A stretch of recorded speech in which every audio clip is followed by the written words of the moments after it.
Imagina que caminas tranquilo hacia tu casa, con tus audífonos puestos, pensando en los sueños que quieres cumplir, y de pronto una patrulla frena a tu lado. Un oficial baja apresurado, te empuja contra la pared y te esposan sin darte una explicación. ¿Qué harías si te dijera que eso le pasó a un joven completamente inocente y que alguien lo estaba grabando todo desde la sombra? Hoy en Testigos Reales descubrirás una historia que te hará cuestionar la justicia, la verdad y el poder de una simple cámara. Mateo caminaba por la avenida con el paso cansado, pero con una sonrisa tímida dibujada en el rostro.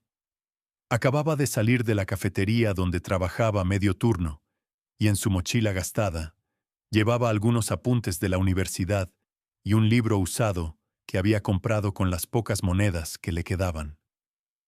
Para muchos era un día común, pero para él, cada pequeño logro significaba un paso más hacia ese futuro que tanto soñaba.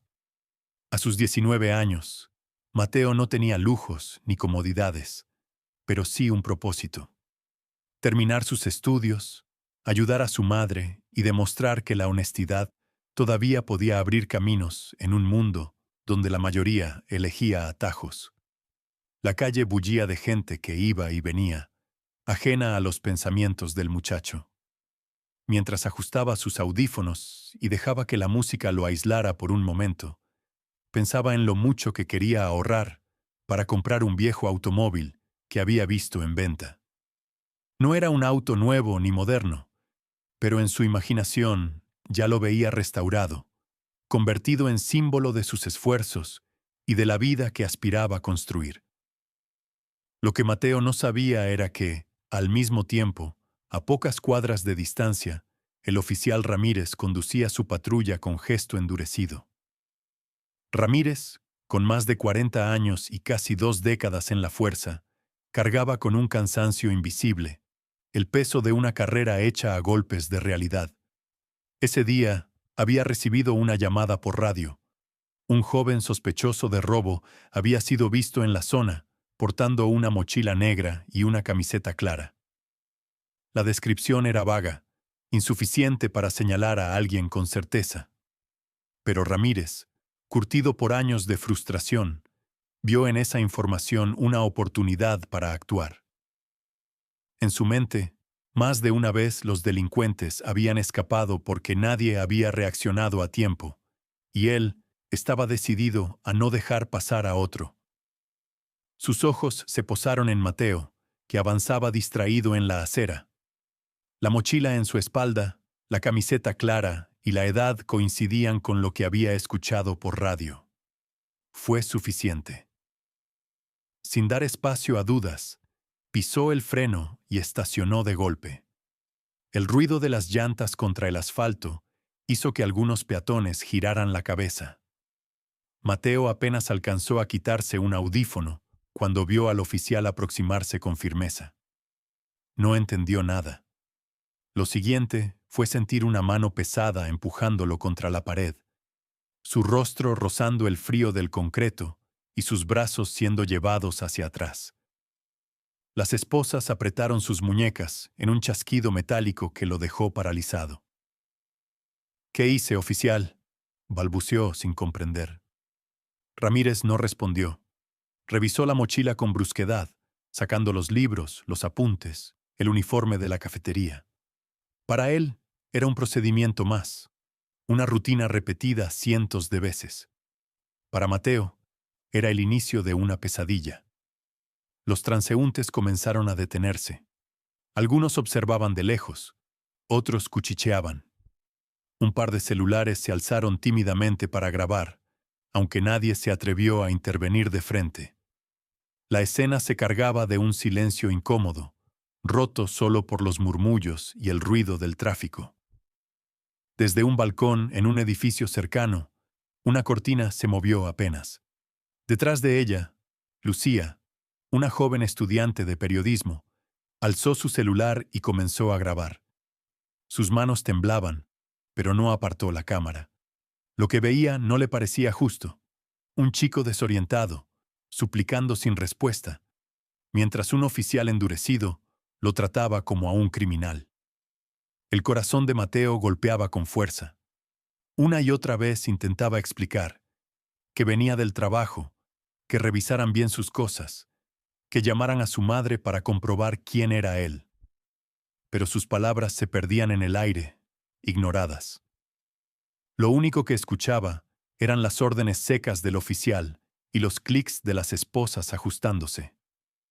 Ramírez lo llevó hasta la patrulla con determinación. Mateo intentó voltear hacia la multitud, buscando un rostro que lo defendiera, alguien que alzara la voz por él. Nadie lo hizo. La gente prefirió bajar la mirada. El muchacho fue empujado dentro del vehículo, con las manos aún esposadas, y la puerta se cerró tras él con un golpe que sonó a sentencia. Lucía siguió grabando hasta que la patrulla desapareció en la esquina. Respiró hondo, consciente de que lo que tenía en su celular podía ser algo más que un simple video. En cuestión de minutos, la vida de Mateo había dado un giro brutal. Lo que había comenzado como una tarde cualquiera se había convertido en una detención que marcaría su destino. No hubo pruebas, no hubo testigos, no hubo voz que lo defendiera, solo un error, un prejuicio y un sistema dispuesto a creer lo peor. Lo que nadie sospechaba entonces era que aquel instante había quedado registrado en silencio, en una grabación que pronto revelaría mucho más de lo que cualquiera imaginaba. La patrulla avanzaba entre el ruido del tráfico, aunque dentro reinaba un silencio que pesaba más que cualquier sonido. Mateo iba en el asiento trasero, con las muñecas marcadas por el apretón de las esposas, la cabeza apoyada contra el cristal, los ojos vidriosos. El reflejo de su rostro en la ventana le devolvía una imagen que no reconocía. Un joven derrotado antes siquiera de ser escuchado. Se preguntaba cómo había llegado a ese punto, si todo lo que había hecho era caminar a casa después del trabajo. El motor vibraba bajo sus pies, y el cinturón de seguridad que no le habían colocado lo hacía moverse con cada frenada brusca. No podía evitar mirar las luces de la ciudad parpadear, pensando en lo rápido que todo podía cambiar. Un instante estaba soñando con un futuro, y al siguiente se veía arrastrado hacia una pesadilla. Su mente se llenaba de preguntas sin respuesta. ¿Quién había cometido ese robo? ¿Por qué lo habían confundido con él? ¿Cuánto daño podía hacerle este error? Recordaba a su madre esperándolo con la cena sencilla pero llena de amor que cada noche le preparaba. Pensaba en la vergüenza de verla llegar a la comisaría, en cómo sus ojos se inundarían de lágrimas al verlo así. Cada pensamiento lo hundía más en la desesperación. Ramírez, al volante, mantenía el rostro rígido, como una máscara que no dejaba ver ninguna emoción. Sus ojos clavados en la carretera reflejaban años de cansancio y desconfianza. Para él, Mateo era simplemente otro caso, otro joven al que quizá se le había acabado la suerte. En su cabeza resonaban las historias de criminales que había atrapado, muchos de los cuales habían fingido inocencia hasta el último segundo. Se convencía de que no podía dejarse engañar, que la blandura era un lujo que un policía no podía permitirse. Cuando la patrulla se detuvo frente a la comisaría, el corazón de Mateo dio un vuelco. Lo hicieron bajar en medio de miradas curiosas y comentarios apenas audibles de transeúntes. Para muchos, era solo otro arresto más. Para él, era la pérdida de su dignidad en público. Caminar esposado bajo las miradas de extraños lo hizo sentir más desnudo que nunca, como si toda su vida fuera reducida a ese momento humillante. Dentro de la comisaría, el aire olía a papeles viejos, café recalentado y a una rutina que se repetía a diario. Los oficiales que estaban en el pasillo apenas levantaron la vista, pero algunos esbozaron una mueca de escepticismo. Nadie preguntó quién era o qué había hecho. Para ellos, era uno más. Mateo fue conducido a una sala pequeña, con paredes pintadas de un gris descolorido y una luz blanca que zumbaba en el techo. El eco de sus pasos hacía que el lugar pareciera más grande de lo que era, aunque en realidad se trataba de un cuarto opresivo. Lo dejaron allí solo por un largo tiempo. El sonido del reloj en la pared se convirtió en su tortura. Cada segundo que pasaba era un recordatorio de que estaba atrapado, de que no tenía control sobre nada. Se sintió como si lo estuvieran castigando por existir. Su mente viajaba a su infancia, a los días en que su madre lo llevaba de la mano al colegio, recordándole siempre que hiciera lo correcto, que no se desviara del buen camino. Y ahora, ¿cómo podría mirarla a los ojos? Cuando la puerta finalmente se abrió, el oficial Ramírez entró con una carpeta en la mano. La arrojó sobre la mesa con un golpe que resonó en el cuarto y se sentó frente a él. Lo miró fijo, con esa mezcla de autoridad y cansancio que se había vuelto parte de su identidad. «Dime la verdad», dijo con voz grave. «¿Dónde estabas hace una hora?» Mateo levantó la vista, los ojos brillando de rabia contenida. «Trabajando. Siempre trabajo a esa hora. Pregunte en la cafetería. Todos me conocen». Ramírez lo observó en silencio, como evaluando si aquella respuesta era parte de un libreto ensayado. «Todos dicen lo mismo. ¿Por qué debería creerte?» Mateo apretó los puños. «Porque es la verdad. No tengo nada que esconder». El oficial permaneció callado unos segundos, como si buscara algún gesto de mentira en su rostro. Finalmente, resopló y abrió la carpeta. Dentro había informes superficiales, coincidencias de descripción, una foto borrosa de un joven con mochila que podría ser cualquiera. Era información endeble, pero en ese sistema bastaba para mantener a alguien bajo sospecha. El tiempo pasó, y Mateo fue trasladado a otra sala, esta vez más grande, donde lo dejaron bajo la vigilancia de otro agente. Sentado en una silla de metal, sintió cómo el mundo se le derrumbaba. En su mente se acumulaban pensamientos oscuros, la posibilidad de que lo marcaran como culpable, de que su vida quedara manchada para siempre. Pensó en su sueño de estudiar ingeniería, en el auto viejo que quería restaurar, en cada moneda que había ahorrado con tanto esfuerzo. Todo parecía desvanecerse ante la sombra de esa acusación. Mientras tanto, su madre ya había recibido la noticia. Fue un vecino quien le avisó que habían visto a su hijo siendo detenido en la calle. El corazón de doña Teresa se estremeció como nunca antes. Dejó lo que estaba haciendo en la cocina y salió apresurada, con las manos aún manchadas de harina, sin siquiera limpiarse el delantal. Caminó rápido, casi corriendo, las lágrimas acumulándose en sus ojos, sin entender cómo podía ser posible. Cuando llegó a la comisaría, preguntó con voz temblorosa por su hijo. Al principio nadie le dio respuesta clara. Los oficiales la miraban con indiferencia, como si sus súplicas fueran ruido de fondo. Ella insistió una y otra vez, hasta que finalmente le permitieron verlo.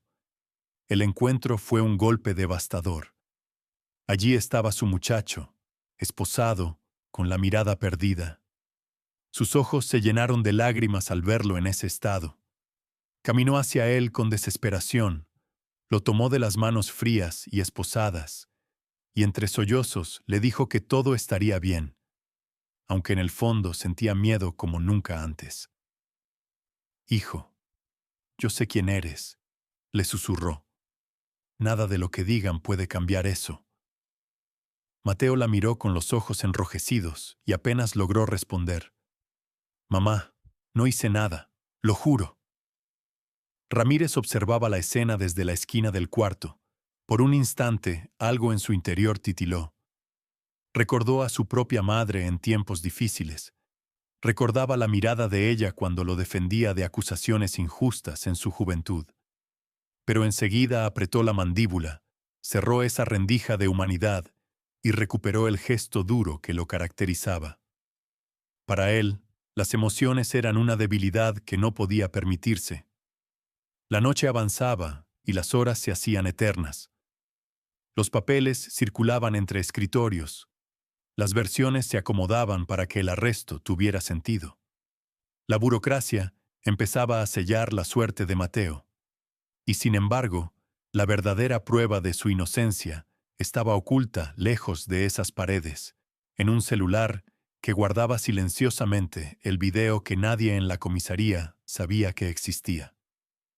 Mateo, agotado, cerró los ojos por un momento. No sabía cuánto tiempo más soportaría. No era solo el miedo a ser castigado por algo que no hizo, era la sensación de que el mundo entero había decidido darle la espalda. Se preguntó si habría alguien dispuesto a creer en él, alguien capaz de ver la verdad detrás de la apariencia. En ese instante, la injusticia pesaba más que nunca. Todo parecía perdido. Y sin embargo, en las sombras, la historia estaba comenzando a cambiar.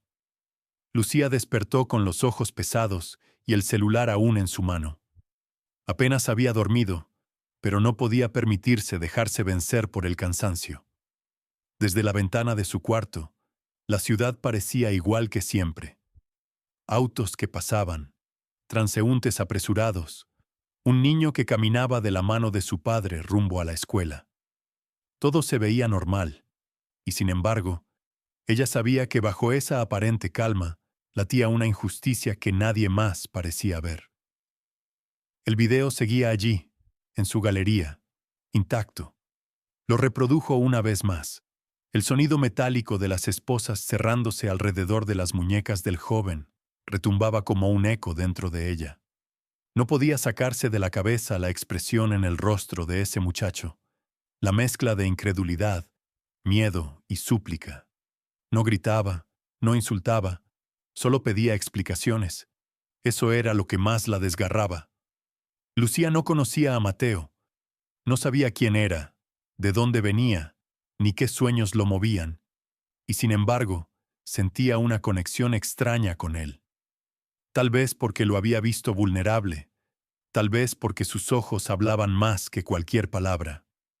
Lo único que sabía con certeza era que no podía dejar que ese video se perdiera en el silencio.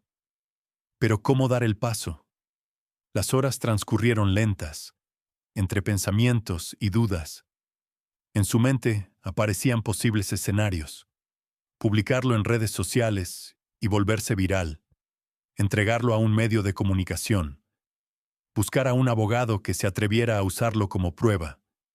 Y en cada escenario había también un temor. ¿Qué pasaría con ella si lo hacía? ¿La policía iría tras ella? ¿Podría sufrir represalias? Esa tarde, Lucía se encontró con su amiga Sofía en un café cerca de la universidad. Había sido incapaz de guardar silencio y decidió confiar en ella. Le mostró el video, con manos temblorosas. Sofía lo miró en silencio y al terminar, respiró hondo. Esto es grande, Lu. Muy grande. Ese chico, se ve clarísimo que no estaba haciendo nada. Lo sé, respondió Lucía, pero tengo miedo. No quiero que me pase algo por sacar esto a la luz. El miedo es normal, dijo Sofía tomándole la mano. Pero piensa en él. ¿Qué pasará con ese muchacho si no haces nada? Las palabras de su amiga golpearon fuerte en el corazón de Lucía, porque en el fondo ya sabía la respuesta. Si callaba, Mateo quedaría atrapado en un sistema que no perdona ni escucha. Mientras tanto, en la comisaría, Mateo pasaba las horas en una celda fría, con paredes húmedas y un catre incómodo que apenas le permitía descansar. Miraba al techo y pensaba en su madre, que seguramente seguía afuera intentando convencer a alguien de su inocencia. Se sentía impotente, como si la vida le hubiera dado la espalda de un momento a otro. Recordaba la feria, los colores, la música, y le resultaba imposible entender cómo un día, que había comenzado tan común, había terminado en esa pesadilla. Ramírez, el oficial que lo arrestó, también empezaba a cargar con su propio tormento. Durante años había hecho su trabajo con disciplina y dureza, convencido de que el orden se mantenía con firmeza. Pero algo en este caso lo inquietaba. La historia del joven no coincidía con la de un delincuente. No había señales de violencia en él, ni antecedentes claros. Y sin embargo, lo había detenido. Al mirar atrás, no podía negar que había actuado más por impulso y prejuicio que por evidencia real. Una noche, mientras revisaba informes, un compañero se le acercó. «Ramírez, ¿sabías que alguien grabó la detención?» Él levantó la vista, sorprendido. «¿Quién?» «No se sabe todavía, pero dicen que hay un video circulando. Algunos muchachos de la universidad lo comentan en redes». Ramírez sintió un vacío en el estómago. Un video. La posibilidad de que todo lo ocurrido estuviera registrado lo puso nervioso. No porque creyera haber hecho algo ilegal en su mente. Al fin y al cabo, pensaba que estaba cumpliendo con su deber, sino porque intuía que las imágenes podían mostrar una verdad que no quería admitir. Al mismo tiempo, Lucía daba su primer paso real. Decidió hablar con un profesor de periodismo de la universidad, un hombre experimentado, acostumbrado a lidiar con la verdad incómoda. Le mostró el video en privado. El profesor lo observó con seriedad, sin interrumpir, hasta que terminó. «Este material», dijo finalmente, «es crucial, pero tienes que manejarlo con cuidado. Si lo publicas sin contexto, puede ser desestimado. Si lo entregas a alguien corrupto, puede desaparecer. Necesitas pensar estratégicamente». Lucía asintió. Sabía que tenía razón. Ya no era solo cuestión de dar a conocer el video, sino de asegurarse de que sirviera para lo que realmente importaba: liberar a ese joven y exponer la verdad. Ese mismo día, Mateo recibió la visita de su madre.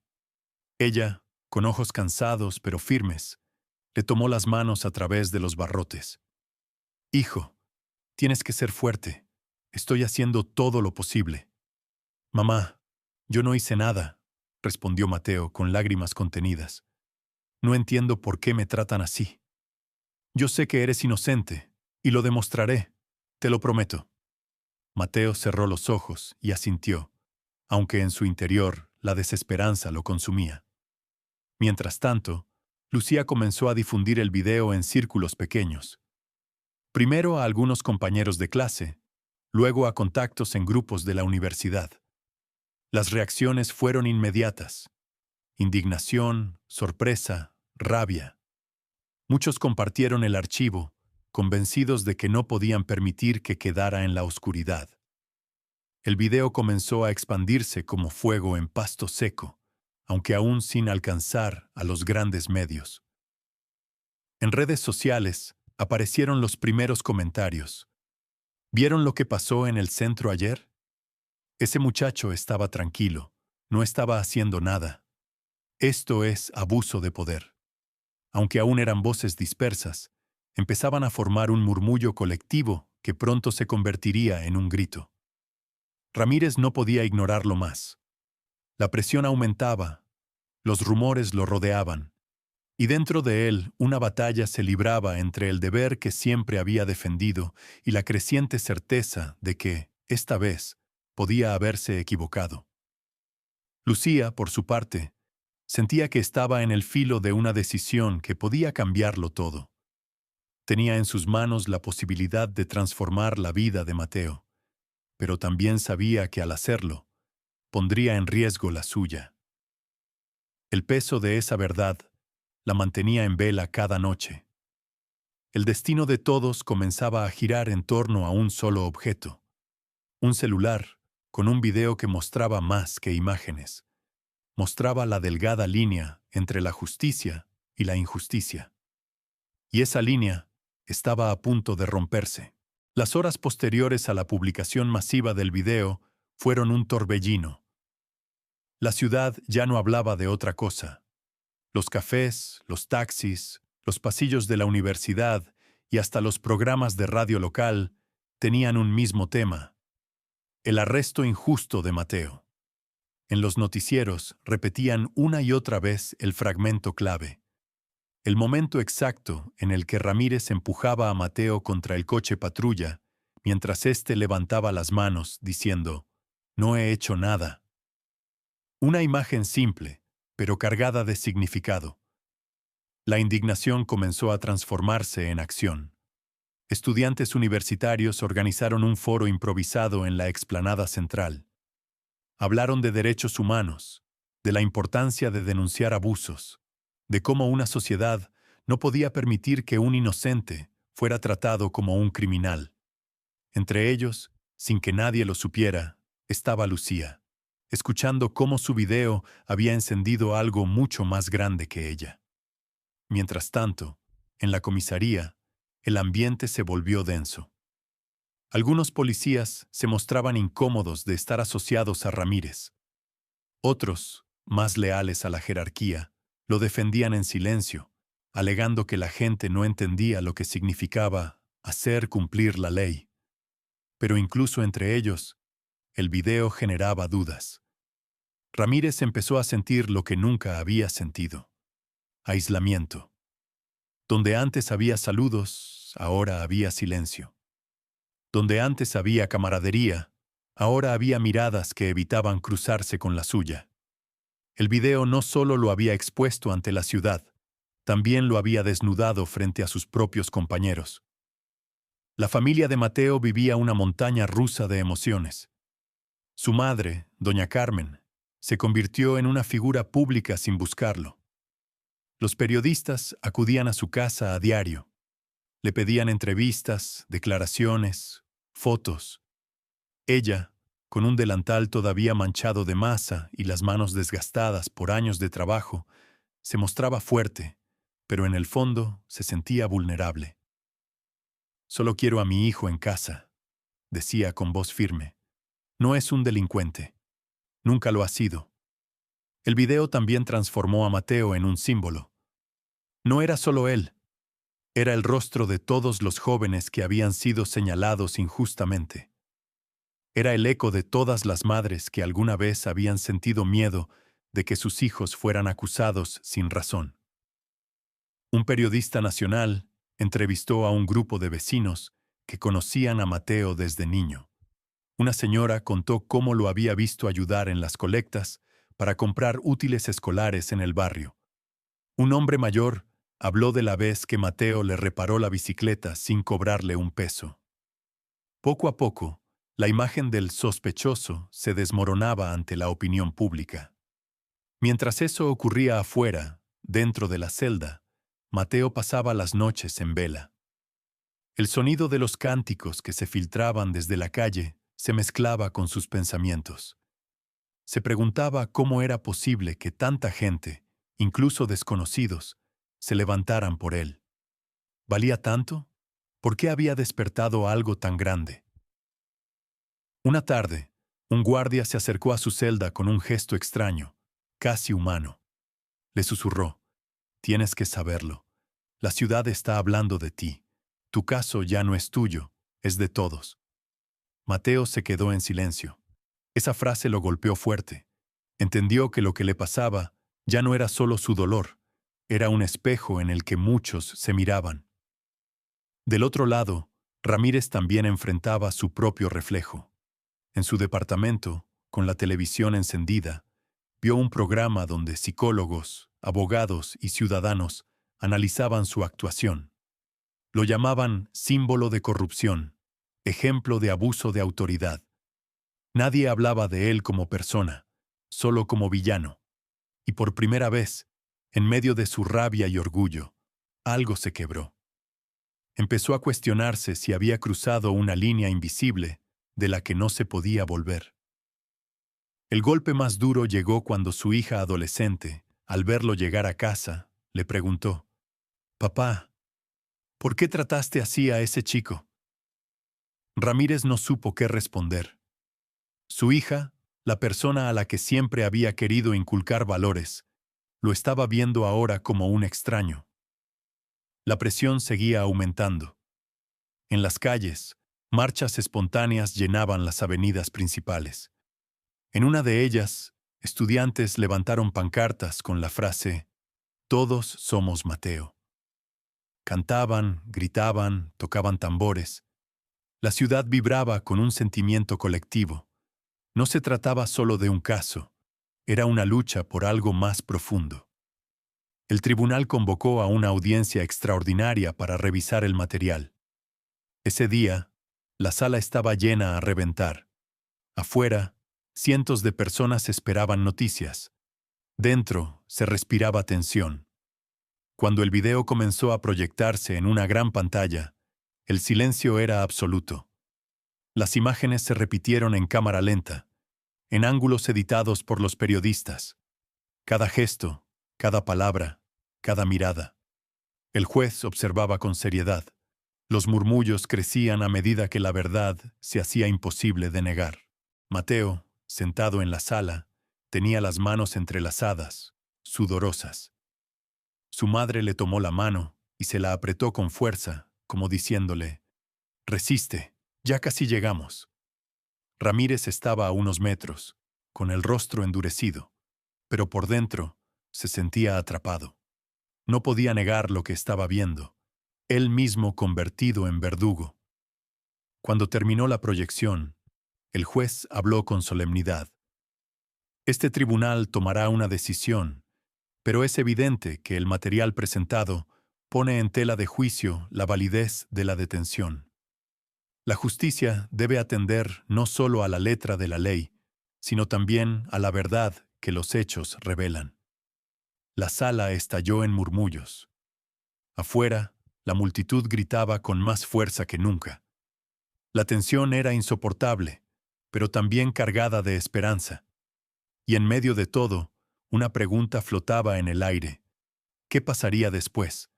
¿Mateo sería liberado? ¿Ramírez enfrentaría las consecuencias? ¿Y Lucía seguiría siendo un fantasma detrás de la cámara o finalmente daría un paso al frente como la testigo que cambió la historia? El destino estaba a punto de resolverse, pero aún quedaba el momento decisivo, el clímax que pondría todo en su lugar. El tribunal estaba repleto. Las bancas crujían bajo el peso de periodistas, familiares, vecinos y curiosos. Afuera, cientos más se habían congregado, llevando pancartas improvisadas y cantando consignas por justicia. La ciudad entera parecía contener la respiración. Mateo estaba sentado junto a su madre. La tensión lo tenía rígido, pero en sus ojos brillaba una esperanza renovada. Durante días había vivido una pesadilla, y ahora, finalmente, se encontraba a punto de recuperar su vida. Cada golpe del corazón le recordaba que la verdad podía ser más fuerte que cualquier abuso de poder. El juez levantó la vista y habló con solemnidad. Tras revisar la evidencia presentada y escuchar los testimonios, este tribunal concluye que la detención de Mateo careció de fundamentos legales y constituye un uso indebido de la autoridad. Se ordena la inmediata liberación del joven y se dispone a iniciar investigaciones administrativas pertinentes contra los responsables. Un silencio absoluto llenó la sala, seguido por un estallido de aplausos y murmullos de alivio.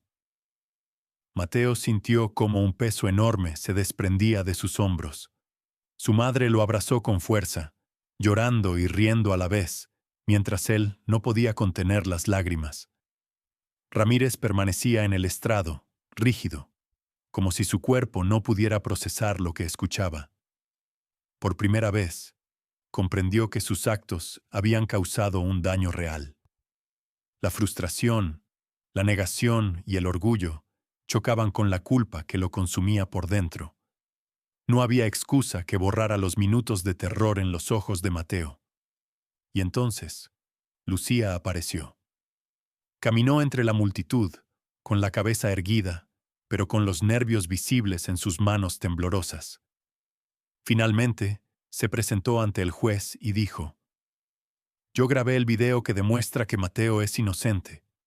Lo hice porque sentí que debía hacerlo, porque nadie merece ser juzgado sin pruebas, y nadie debería estar solo frente a la injusticia». Su voz tembló al principio, pero se fue fortaleciendo. La sala quedó en silencio absoluto. Mateo la miró y vio la valentía en una joven que había decidido arriesgarlo todo por un desconocido. Nunca la había visto, pero sentía gratitud y admiración profundas. La liberación de Mateo se convirtió en un acto simbólico. Afuera del tribunal, la multitud vitoreaba, algunos lloraban, otros abrazaban a extraños que compartían su alegría. En ese momento, Mateo subió al improvisado escenario de la explanada y habló: «No soy el héroe de esta historia. El héroe es la verdad, y los héroes somos todos los que decidimos no callar frente a la injusticia. Cada voz cuenta, cada acción importa. El impacto no terminó allí. La historia de Mateo, Lucía y el video grabado con un celular se volvió viral. Personas de toda la ciudad y del país compartían la historia, reflexionaban sobre los abusos de autoridad, la importancia de la evidencia y la responsabilidad de no permanecer indiferentes. Ramírez, en su oficina, observaba todo desde la televisión. Sentía que su mundo se derrumbaba, pero también que tenía que asumir sus errores. Por primera vez, comprendió que cumplir con el deber no significaba imponer la ley sin humanidad. Su hija lo miró con ojos llenos de expectativas y esperanza, y esa mirada le recordó la responsabilidad real de cada acción. Mateo y su madre regresaron a casa, pero no era el mismo regreso que antes de su arresto. Ahora la vida les recordaba la fragilidad de la justicia y la fuerza de la solidaridad. Cada calle, cada vecino, cada persona que había alzado la voz formaba parte de su historia. Lucía regresó a su rutina universitaria, pero nunca olvidó el peso de lo que había hecho. Aprendió que la verdad no necesita permisos, solo valentía, que la justicia puede comenzar con un acto sencillo y que incluso alguien pequeño puede generar cambios enormes. La historia de Mateo nos recuerda que la justicia no siempre es automática, que la ley no siempre protege al inocente y que a veces el mundo espera que alguien se atreva a levantar la voz. Pero también nos enseña que cada acto de valentía, por pequeño que parezca, puede desencadenar un cambio real. Pregúntate a ti mismo: ¿cuántas veces has visto una injusticia y has decidido mirar hacia otro lado? ¿Cuántas veces has dudado en actuar por miedo o comodidad? ¿Qué pasaría si todos decidieran ser un testigo real? Cada uno de nosotros tiene el poder de cambiar historias, de proteger a los inocentes y de exigir que la verdad prevalezca. No esperes a que alguien más lo haga. La acción comienza contigo. Si esta historia te tocó, lleva su mensaje contigo. No dejes que la injusticia pase desapercibida. Sé consciente de tus actos, de tu voz y de tu poder para marcar la diferencia. Cada testigo que se atreve a hablar hace que la verdad sea imparable. Porque al final, no se trata solo de Mateo, Lucía o Ramírez. Se trata de todos nosotros y de cómo decidimos enfrentar la injusticia en nuestro día a día.